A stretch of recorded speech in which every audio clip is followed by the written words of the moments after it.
ዘይኮንኮነለይ ዝኹሉ ጽቡቕ ቤተይ ብኽብርኻ ብጸጋ ትጥማሙ ጐይታ ምሳዲኻ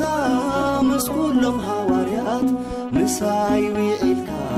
በዛ ዓባይ ዕለት ምሳይ ውዒልካ በዛ ዓባይ ዕለት ተመስገን